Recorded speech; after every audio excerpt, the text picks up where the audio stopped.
안녕하십니까. 2022년 1월 8일 최병훈 팩트 시작하겠습니다. 요새 야권 후보 단일화 얘기가 많이 나오죠. 그건 왜 그러냐면 윤석열 국민의힘 후보의 지지율이 부진해지고 그 반사 이익을 받아서 안철수 후보의 지지율이 약진을 하고 있으니까 그러면 윤석열 후보와 안철수 후보가 합치지 않으면 이재명 후보를 도저히 못 이기겠다. 뭐 이런 판단 때문에 이제 후보 단일화 얘기가 나오고 있습니다. 그것도 야권 후보 단일화 얘기가 나오고 이 얘기는 곧 안철수 후보를 야권으로 보고 있다. 뭐 이런 얘기가 되는 거죠. 근데 이런 얘기가 사실은 그냥 언론 매체에서 일방적으로 나오는 얘기가 아니고 잘 보시면 이준석 국민의힘 대표가 6일 비공개 의총을 한 적이 있었죠. 뭐 본인 사퇴 문제 뭐 이런 거를 논의하고 있었던 그 자리인데 거기서도 그렇게 얘기했습니다. 앞으로 2, 3주 내에 후보 단일화 국면을 맞을 것이다. 이렇게 얘기를 했는데 2, 3주면은 대략 뭐 1월 말 정도가 됩니다. 자, 그러면 1월 말쯤이면 그게 이제 설 전후입니다. 그 누구든지 이재명 후보든 아니면 안철수 후보든 다 설 전후 때의 지지율이 결국은 3월 9일 대선 결과하고 굉장히 일치할 것이다. 이렇게 지금 예측을 많이 하고 있어서 이제 후보 단일화 국면이라는 얘기는 그 설 전후 지지율 때 그때 후보 단일화를 이뤄낼 수 있다. 뭐 이준석 국민의힘 대표가 그렇게 얘기를 하고 있는 것이 아닌가 싶은 생각이 들고 안철수 후보도 그 당시 언론 인터뷰에서 이렇게 얘기했습니다. 이제 기자들이 물었을 거 아니겠습니까? 윤석열 후보가 단일화를 주제로 만나자고 하면 응하겠느냐? 이건 이제 단일화 협상을 하겠느냐 뭐 이런 뜻입니다. 그랬더니 여기에 대해서 정치인들끼리 만나자고 하면 만날 수는 있다. 그전에는 단일화 얘기를 꺼내지도 못하게 하던 안철수 후보가 이제 본인의 지지율이 좀 오른다. 이걸 뭐 피부로 느낀다. 이렇게 얘기를 하니까 그럼 만날 수는 있다. 또 이렇게 입장이 좀 바뀐 겁니다. 그러더니 공식적으로는 또 다 부인하고 있습니다. 이준석 대표 바로 그 6일날 MBC 라디오에 나와서 단일화 논의를 제안할 생각은 없다. 이렇게 얘기를 했습니다. 안철수 후보도 마찬가지로 정치인으로서 요청이 오면 누구라도 못 만날 이유는 없다는 원론적인 말씀을 드리는 것이다. 이렇게 해서 또 한 발 물러났습니다. 자, 그러면 후보 단일화. 그러니까 이제 언론에서는 자, 안철수 후보의 지지율이 오르니까 후보 단일화 가능성이 높아졌다. 이러면서 민주당 박용진 의원도 후보 단일화 쓰나미가 몰아칠 수도 있다. 뭐 이렇게 이제 경계의 목소리를 내고 있는데 그러면 정말 안철수 후보의 지지율이 오르니까 단일화 가능성이 높아졌느냐? 아닙니다. 일반적으로 지금 그 현장 기자들이 얘기하는 후보 단일화 그거는요 거기에 일정한 원칙이 있느냐? 그걸 제가 잠시 한번 살펴보겠습니다. 성공한 단일화도 있지만 실패한 단일화도 굉장히 많습니다. 대표적인 게 1987년 YS와 DJ 이른바 1로 삼김 선거. 여기에서 단일화, YSG 단일화 실패했습니다. 단판까지 했습니다만은 실패했습니다. 왜? DJ는 당시 사자필승론이라는 거 들어보셨죠? YS가 나오고 노태우 후보가 나오고 그 다음에 충청권에서 JP가 나오면 본인은 무조건 당선된다. 왜냐하면 확고부동한 호남표가 있기 때문에. 그래서 끝까지 단일화를 형식적으로만 응했습니다. 실질적으로는 단일화가 아니고 4명이 다 나와야 내가 이긴다고 생각을 했기 때문이죠. 그러니까 그 단일화는 원천적으로 불가능했던 겁니다. 자, 그렇게 됐고 1997년에 이회창 이건 뭐 엄밀한 의미에서 단일화를 하기는 어려운데 여하튼 이인재 경기도지사가 경기도지사직을 던지고 나갔죠.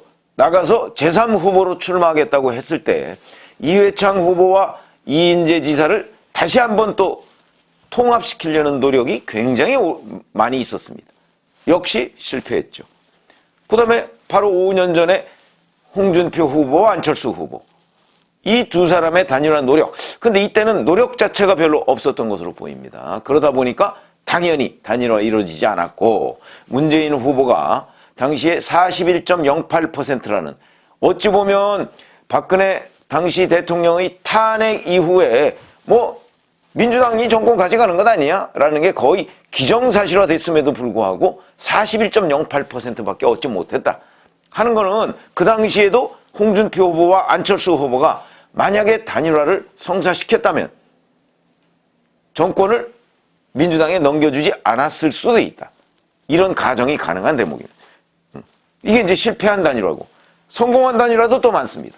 대표적인 게 DJP, 노무현, 정몽준, 2012년 문재인, 안철수, 그 다음에 바로 작년에 서울시장 보궐선거 때 오세훈, 안철수, 이렇게 돼 있습니다.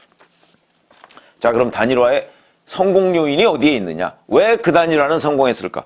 DJP, 이거는요, 결정적인 성공 요인은 JP가 단독 집권 가능성이 우리는 없다라고 판단을 했기 때문에 결국 공동집권을 통해서 그 일정한 정도 지분을 확보하는 것이 최선이라는 냉철한 판단을 했기 때문에 가능한 것입니다.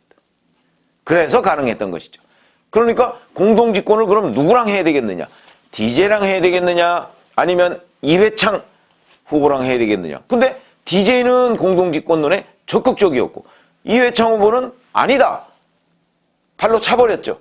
근데 JP는 양쪽을 다 협상을 하고 있었습니다. 근데 한쪽은 적극적이고 한쪽은 발로 찼기 때문에 적극적인 쪽과 한 것이죠. 사실은 이회창 후보 측과 하는 게 JP로서는 훨씬 더 유리하기도 하고 손쉽기도 했습니다. 근데 이회창 후보 자체가 무슨 소리야? 내가 밥상을 혼자 다 먹을 수 있다. 이런 판단하에 거절했기 때문에. 아니 자꾸 이제 빡빡하게 나온 거죠. 조건들이 많고. 그리고 JP는 그 당시에 내각 책임제 뭐 이런 거 했었는데 그걸 덥석 이회창 후보가 물질 않았기 때문에 성사가 되지 않은 것이다. 그 다음에 2년 노무현, 정몽준, 이거는요 결정적인 이유는 이 두 사람의 그 국민 지지율이 비슷했습니다. 그러니까 비슷하고 정몽준 후보가 오히려 우세한 여론조사 결과가 많이 나왔거든요. 그러니까 이 단일화는요 어찌 보면 굉장히 손쉽게 됐습니다. 왜냐? 서로 자기가 단일 후보가 될 수 있을 것이라는 착각에 빠졌기 때문에. 노무현 후보는 내가 여론조사 지지율로 좀 못 미치긴 하지만 새천년 민주당이라는 수많은 당원이 응집력이 있을 테니까 이 사람들이 적극적으로 하면 충분히 한 몇 퍼센트 정도는 뒤집을 수 있다 하는 확신, 그건 육감적으로 느끼는 거거든요. 그런 확신이 있기 때문에 단일화에 응했고 결국 그 예측이 맞았던 것이죠. 정몽준 후보도 마지막 순간까지 본인이 단일 후보가 되는 줄 알았습니다. 굉장히 중요한 대목이고 2012년에 잘 아시지만 이때는 뭐 안철수 후보가 정치 초보였죠. 그래서 문재인 후보와 단일화 협상을 하다가 말고 그냥 포기해버렸습니다. 만약에 2012년에도 안철수 후보가 단일화 협상을 끝까지 해서 자기가 얻을 것을 확실하게 챙겼다. 1997년 JP처럼 이렇게 했다면 그 단일화 협상이 어떻게 이루어졌을지 모른다. 그러나 결론은 문재인 후보였겠지만 안철수 후보가 상당한 정도의 지분을 적어도 초반에는 가질 수가 있었다. 이제 이런 대목이고 그 다음에 작년에 오세훈, 안철수 이거는 뭐 어찌 보면 이것도 비슷비슷해서 안철수 후보가 내가 서울시장 후보가 될 수도 있다 하는 판단을 했기 때문에 그런 착각을 했기 때문에 그 단일화 협상이 비교적 쉽게 이루어진 측면이 있다. 이런 거죠. 자, 그렇다면 지금 이제 3월 9일 대선을 앞둔 단일화 여기에서 지금 제가 말씀드린 성공한 단일화와 실패한 단일화를 쭉 보면 어떤 원칙이 있는 걸로 보십니까? 원칙? 없습니다. 그러면 진짜 팩트로 따지면 뭐가 있느냐? 결국은 단일화는 의지다. 누구의 의지? 약간 뒤처지는 듯한 사람의 의지다. 그러니까 1997년에 JP, 그 다음에 2002년에 정몽준, 그 다음에 2012년에 안철수, 2017년에 홍준표, 안철수. 자, 이런 사람들이 본인의 의지가 얼마나 강하냐 또는 본인이 착각을 하느냐에 따라서 단일화가 이루어진 것이고 실패한 단일화? 그것도 본인의 의지죠. 1987년에 DJ. 이거는 단일화가 실패해야 자기가 당선 가능성이 높다고 생각했기 때문에 단일화에 형식적으로만 임했던 것이죠. 그러니까 단일화는 의지가 중요하다. 그러면 지금 이제 안철수 후보의 의지가 중요합니다. 단일화를 내가 해야 될 것이냐 말아야 될 것이냐. 근데 언론 매체에서는 이렇게 얘기하죠. 안철수 후보가 지지율이 올라가면 단일화가 성사되지 않는다. 아닙니다. 제가 의지가 중요하다고 말씀을 드렸고 지지율이 더 올라가서 윤석열 후보의 지지율이 떨어져서 비슷해진다. 근데 만약 여론조사로 했을 때 안철수 후보 내가 이길 수 있겠다. 그럼 단일화 금방 이루어집니다. 그거는 곧 뭐냐? 안철수 후보가 자기가 단일 후보가 될 수 있다는 판단이 섰기 때문이다. 근데 그게 아니고 이제 윤석열 후보가 이준석 대표와 화해하고 김종인 위원장과 결별하고 자 이렇게 되면서 이제 지지율이 좀 만약에 반등한다. 이렇게 되면 안철수 후보의 지지율은 다시 내려갈 거거든요. 이 상황이 되면 단일화가 더 어려워질 수도 있습니다. 왜냐하면 여기에서의 단일화라는 거는 윤석열 후보로의 단일화를 의미하기 때문에 그거는 곧 안철수 후보가 포기해야 된다는 걸 얘기하잖아요. 그런 점에서 본다면 그게 오히려 어려워질 수도 있다. 그러나 그 경우에도 안철수 후보의 의지에 따라서 가능하다. 어떤 의지? 그거는 결국 안철수 후보한테 윤석열 후보가 무엇을 줄 수 있느냐 이런 것이죠. 그래서 제가 지금 말씀드리려고 하는 내용은 1997년에 JP도 그랬고 2002년에 정몽준 후보 그러면 노무현 후보만 정몽준 후보하고 단일화 협상을 했습니까? 아닙니다. 당시 이회창 후보도 정몽준 후보 측하고 접촉을 했습니다. 그런데 왜 그럼 노무현 후보 쪽을 선택했느냐? 노무현 후보 쪽이 훨씬 더 적극적이고 뭔가 반대급부를 약속을 많이 했기 때문이죠. 그러면 지금의 안철수 후보는 어떨 것인가? 아직 본격화되진 않았지만 지금의 안철수 후보도 이재명 후보가 안철수 후보를 그냥 놔두고 있을까? 저는 아닐 거라고 생각합니다. 바로 송영길 민주당 대표가 그런 얘기를 했었죠.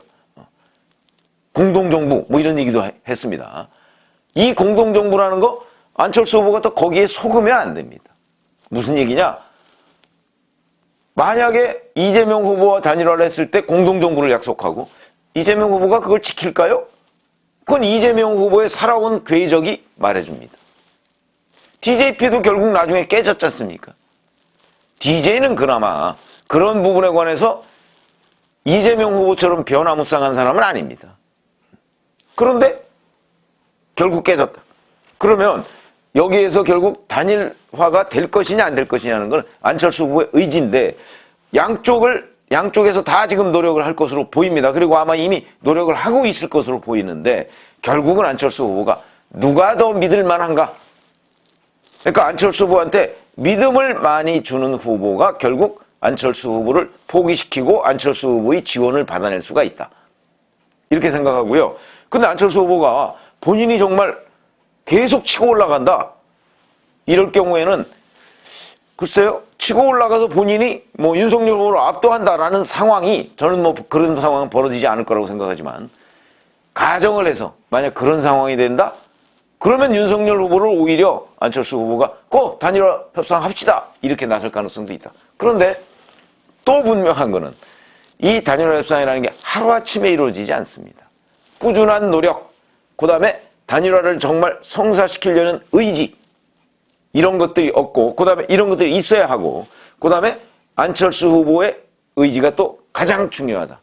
그렇기 때문에 지금 뭐 단일화의 원칙이 뭐가 있느냐 이러면 단일화가 쉬워지고 그런 거 없습니다. 이 단일화에서 가장 중요한 거는 안철수 후보가 어떤 마음을 먹느냐. 근데 그 마음을 먹도록 하는 주변에 여러 가지 환경적 요인이 있을 거 아니겠습니까? 그거를 누가 더 많이 제공하느냐 여기에 따라서 결정되는 것이지 뭐 안철수 후보의 지지율이 어떻고 하고는 무관합니다. 안철수 후보도 이제 여의도 정치에서 벌써 10년 넘게 잔뼈가 굵었기 때문에 2012년 문재인 후보와 단일화 협상을 하다가 온갖 모욕을 받고 그러니까 에이씨 더러워 안 해 그러면서 포기하는 이런 일은 저는 없을 거라고 생각합니다. 그게 여의도 문법이거든요.